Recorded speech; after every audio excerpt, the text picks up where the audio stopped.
Hi everyone, this is Brittney Souza with Generation Progress's We Are Progress online course, and today we're talking about voting and voting rights.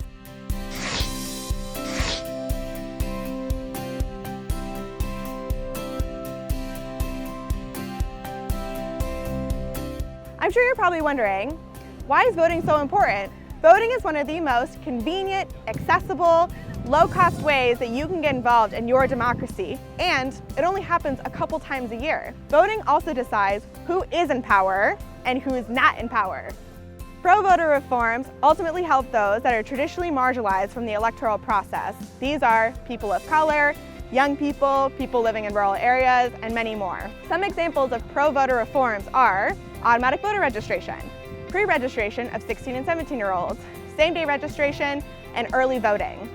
On the other hand, there are also a series of voter suppression tactics that some legislators will pass in order to oppress and suppress the vote of people coming to show up at the ballot box. Some of these examples are voter registration problems, gerrymandering, election integrity issues, voting at the federal level. Now, your U.S. representative and your U.S. senator that spends half their time here in Washington, D.C. are the ones that can pass bills that are enforced across the country. Now, I'm sure many of you will remember in January 2019 the passage of H.R. 1, or For the People Act, which was revolutionary in helping with democracy reform and election integrity.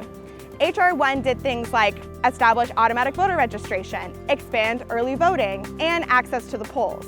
Now, something to keep in mind though with bills that are passed in Congress are that they might take a little bit longer to get passed, but it's always important to call, email, come lobby here in Washington, D.C. to make sure that your congressperson knows that how important democracy and election integrity is to you. Voting at the state level. Now, I'm sure many of you can name your U.S. representative and your U.S. senator, but how many of you can name your state legislator?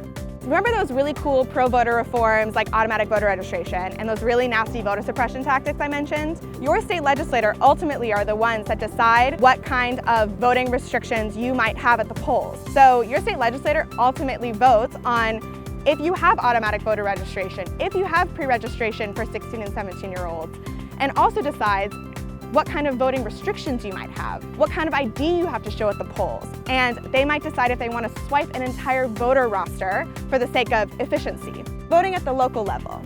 Many of you might not know that your elections are actually administered at the county level, so that's your city and your county, and your election county boards are the ones who are going through your voter registration forms.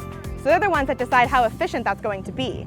As well, your county election boards decides how many polling locations you have, and if there's going to be a recount in that county. So, unlike your U.S. representative and your U.S. senator who gets quite a lot of press here in Washington, D.C. and back home, it's really important to shine light on your state legislators and your local city officials because they're the ones you might not see every day or might not get a call from. Now that I've caught you up to speed, I'm going to tell you all the ways that you can take action for democracy and voting rights. 1, just make sure you show up and vote. Be sure to do your research on your state legislators, U.S. representatives, and U.S. senators to make sure that they are prioritizing democracy and voting rights at every single level. 2, come be a poll worker. Some states allow you to be 16 years old to help out at the polls. 3, go to www.genprogress.org to tell your state legislator to pass and protect pro-voter reforms. This has been Brittney Souza with Generation Progress's We Are Progress online course. Thank you.